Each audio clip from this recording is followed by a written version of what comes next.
Welcome to the podcast, Soul Casted. I am your host, Tara Lockett. Today we are going to discuss our number 3 love bug, which is new beginning, living in the moment. It's important for us to live in the moment. But before we do that, I want to talk to you about the quote, aka wisdom dot that we have coming from us from the great late La Tassu. And he states, be content with what you have. Rejoice in the way things are, and when you realize there is nothing lacking, the whole world belongs to you. So it's important for us to be content, and not only content, but it's important for us to be joyful in the gift that we've been giving. And every day is a new day, so that we're going to talk a little bit about that when we get into this topic. So speaking of the topic, let's go ahead and dive into it. New beginnings, living in the moment. Now, I shared with you on the 13th episode of season 1, the 7 love bugs, which is value, foundation, new beginning, hope, ethics, earth angel, and capability. And so we're going to break each one down individually, and we're going to talk about the new beginning today. But I'm going to talk to you not just about new beginning, but I'm going to talk to you about living in the moment as well. Now, I wrote down some things that I wanted to share with you. In order for us to begin living in that new beginning, we have to get rid of being ashamed. We have to get rid of our fear. We have to get rid of or attack our insecurities. And the reason why I say attack them is because every level of life comes with insecurities. That's just who we are as humans. And so to have them is not something that we should be ashamed of, but something that we should attack daily. Also, getting rid of guilt, getting rid of doubt, and hate. Now, those 3 things are important as we start anew, right? We are content with what we have, and then we rejoice in the way things are.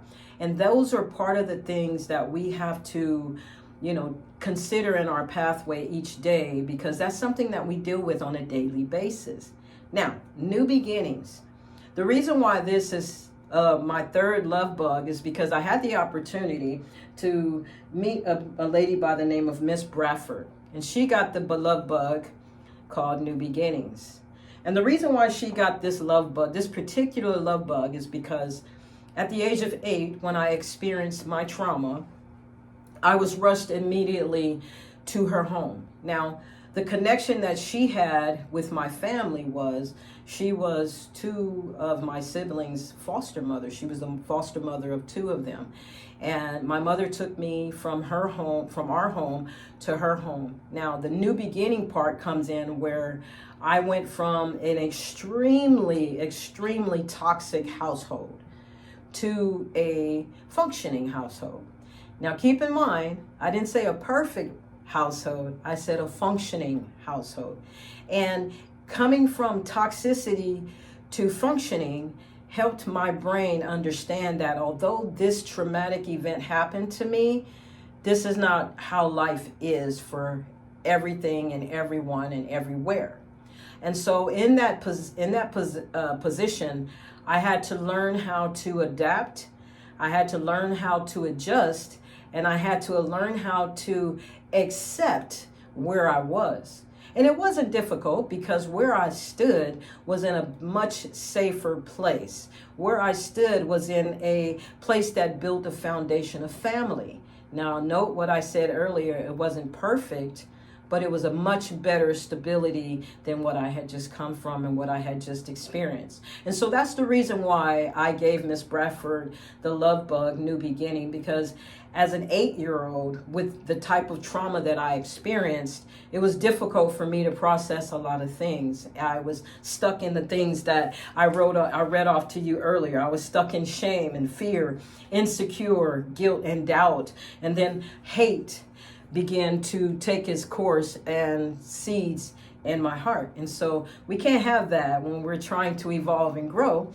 And so what I wanted to share with you today and break this down is new beginnings is having the opportunity to, first of all, know that when you start anew, which is every single day we wake up, when we start anew, that's a new opportunity for us to heal our mind, free our hearts, and activate change. And what are we doing when we do that? How do we heal our mind? Well, we simply heal our mind by confronting with wisdom, and then we challenge ourselves. After challenging ourselves and knowing that we can be strong and courageous, then we begin building that foundation and breaking those invisible chains that keep us hellbound.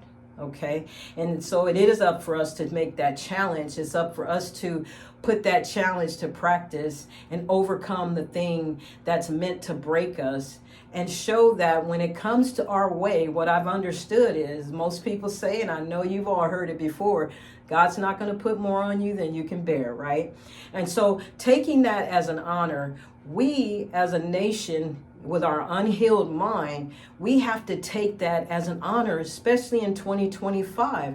I had to change my thinking from feeling that why me, kind of mentality to why not me type of mentality. If it's in my pathway, then God gave it to me so he knew that I can be courageous and I can be strong and I can overcome the very thing that was meant to break me.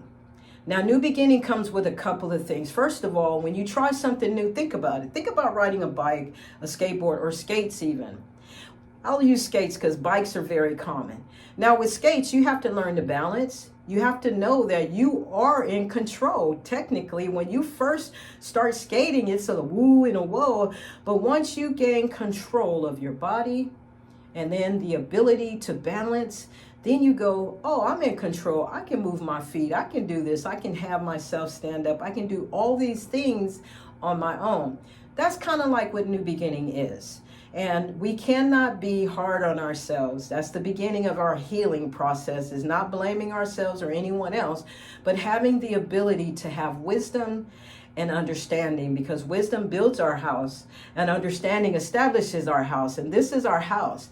And so when we're giving every day the opportunity to start anew, and every day is a new day to begin something new in your life. And so why not begin it by healing your mind, freeing your hearts, and then making that activation of change. The thing about activation is a new beginning. Again, some of us have to get away from feeling ashamed. Some of us have to get away from being fearful. Some of us have to understand what insecurities are. And we also have to understand that guilt, the doubt, and then what level of hate are we in? Hate is also a seed, just like those other things are seeds. And it's up to us to come in and heal those things. We confront them without shame. Okay, we confront them not being afraid, because we're to be strong and courageous. And according to Joshua 1:9, and I've said it before, it's a command. It's not a, hey, why don't you be strong and courageous? No, it is a command. And I've taken that as a king's command. When you watch medieval time type movies and a king gives a demand, no one questions it, they just do it. And so we have to put ourselves in that mindset as we begin anew by conquering shame, conquering fear, conquering our insecurities, conquering guilt, conquering doubt, and then conquering hate. And yes, hate must be conquered. And so new beginnings. Every day is a new day. Anything can change in any given moment, and we have to stay hopeful, and we have to be in faith, and we have to live in that knowledge of knowing that we have a maker and a creator who's watching us. And if we're going to keep feeding into the negative, why not start anew and begin feeding in the positive and begin healing our minds, freeing our hearts, and activating the change that's needed? And we do that by starting new and living in the moment. Remember, be content with what you have. Rejoice in the way things are. And when you realize there is nothing lacking, everything about you is all that's needed, then the world belongs to you. I want to thank you so much for listening to the podcast. You are on So Casted. I'm your host, Tara Lockett. Please be sure to leave a comment, as well as like, subscribe, and way more important than that, share these episodes, because together we can help heal our minds. Together we can become a whole nation of people who are mature mentally and in their emotions. And then our relationships can improve. And so the reason why we need to do that is because your mind matters and is the vision of our future.